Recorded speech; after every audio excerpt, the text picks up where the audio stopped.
Now, 7 million Nigerians have registered, and the exercise is ongoing. Our projection is that by the time the exercise is over, and the Commission hasn't decided... Days, no, because I understand there's a legal provision guiding that as well. There is a legal provision, but the legal provision does not say stop the registration 60 days to the election. The wordings of the law is that the registration should stop not later than 60 days to the election.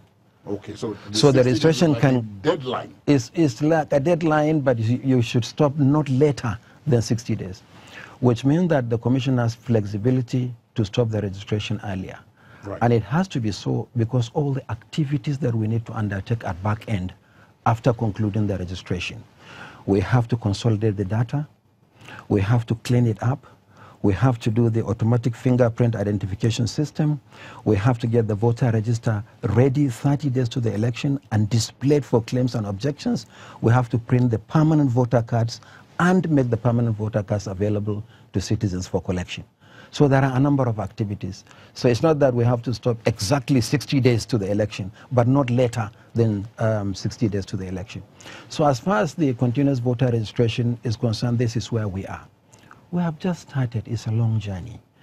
If the Commission from 1999 had been doing so, by now probably will not be talking about voter registration again. As citizens turn 18, they can seamlessly walk into any INEC office and get registered. And then they pick up their voter cards and vote on election day. So we are making progress as a nation here. There are issues, there are challenges, but these are challenges that we will continue to address as we go forward. On the uncollected PVCs, on assumption of duty, we inherited 7 million uncollected cards. But these cards are not from the new registration.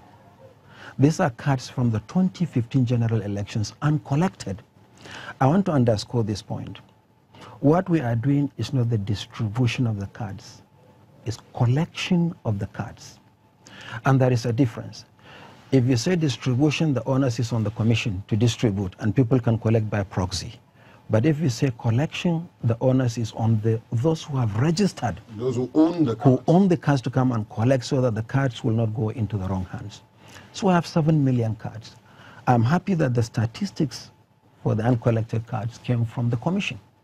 The Commission said we have this number of cards available, uncollected. We have given the breakdown by state, and we have been taking steps to ensure that these cards are collected by the rightful owners. In Lagos, for instance, which has 1.4 million uncollected cards, before the last local government election, there was a collaborative effort between INEC and the State Independent Electoral Commission to see if our own officials can carry the cards down to the level of communities. But we haven't made much inroads. But you know, there will be those who will tell you that the Nigerian habit is to leave everything till the last minute.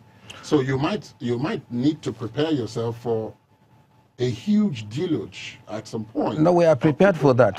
In the sense that up at the last minute to that's true. Collect these cards. We anticipate that, but the cards are already available at state level. They are not at the headquarters. So when there is a surge for people who wish to collect their cards, there shouldn't be a difficulty. All we are trying to do now is to see how we can further simplify the administration of the collection of the cards. We are trying to do a list of all the uncollected cards, paste the list at the various registration centers. People can then check on that list. Instead of having one official with thousands of cards, shuffling through them, trying to find the card for one person, which will take a long time before the card is found. And by the time you serve one person, others on the queue would have lost patience and left. So we're trying to see how we can improve the administration of the polling units, the registration centers, to ensure that the cards are actually collected easily. But the responsibility lies not just with the Commission, but also with citizens. This is our project. We have made the cards available. We have given the statistics. We hope that citizens will also help the Commission to mobilize for them to collect the cards. I'm very happy that in a number of states I've read reports saying that some citizen action groups have been mobilizing, encouraging citizens to go and collect their PVCs. That is very encouraging to the work of the Commission. Now, I'm happy you mentioned that, and because it is a big challenge for the Commission, but it's an even bigger challenge for the citizens, the voters, because without these cards, regardless of how you feel, you cannot vote. Which brings me to the reason why you cannot vote. Without the card, you can't, the card readers, which were used in the 2015 elections, will prevent you from voting. There's no other way you can vote if you don't go through the card reader. But there were challenges as well with the card reader in 2015. As a matter of fact, the then president had to be registered manually in order to be able to vote because the card reader in his polling unit didn't work on the day. Have you tweaked with those card readers to ensure that the success rate is much higher? Because a lot of people complained that in many areas, they didn't work on election day. There may have been a variety of reasons why, but they didn't work on election day. And in some instances, there were conflicting instructions. You weren't the INEC chairman at the time, but there were conflicting instructions. In some places, they said, oh, if you confirm that the person is a registered voter, register him manually and let him vote. In some other places, they say, if you can't access the card reader, don't let them vote. Well, thank you very much for that question. I think I need to make some clarification on the functions of the smart card reader. The smart card reader is not a voting machine, and it's not electronic voting. The card reader is supposed to accredit by confirming and authenticating the prospective voter. When you turn up at the polling unit on election day to vote, the manual register is always available in addition to the smart card reader. So you present your permanent voter card. It is confirmed on the manual register that your name is there and the photograph is yours and all other details. The card reader reads the card, first to confirm that the card was issued by the Commission. It's not cloned or fake card. Secondly, it confirms that they are the actual owner of the card. But thirdly, because people may look alike, they may have proximate dates of birth, then you go to the biometric authentication that you are the actual owner of the card. Remember, the biometrics is the one thing that distinguishes one human being from another. It is from our maker. It's in our DNA. But it's a piece of technology.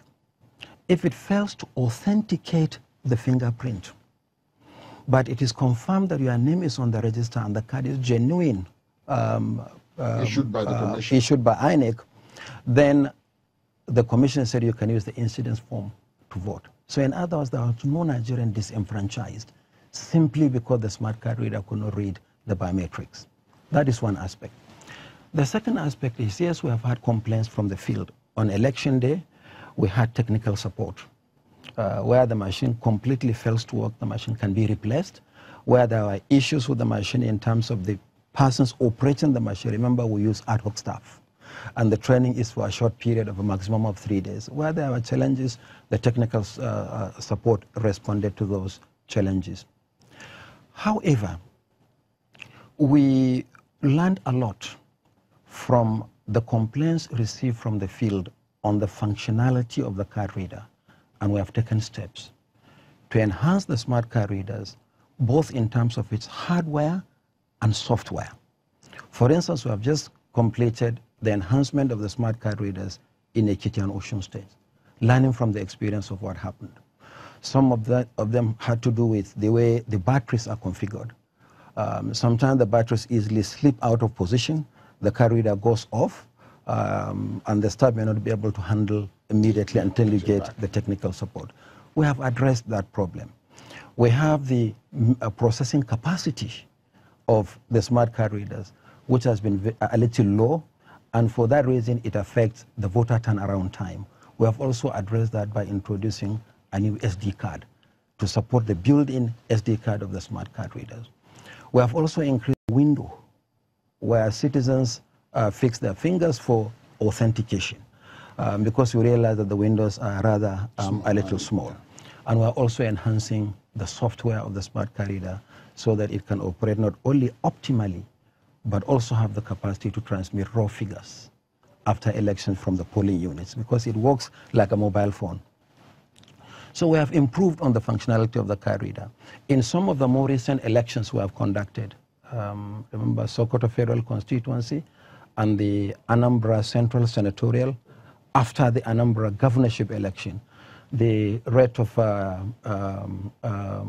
difficulties with the smart car reader was really, really negligible. But we are working to ensure that the car readers work optimally at 100% capacity, but it's a piece of technology. But my assurance to Nigerians is, once the car reader reads the card, which means that it is issued by the commission, and we confirm that the person who presents the card is the actual owner, no Nigerian will be disenfranchised.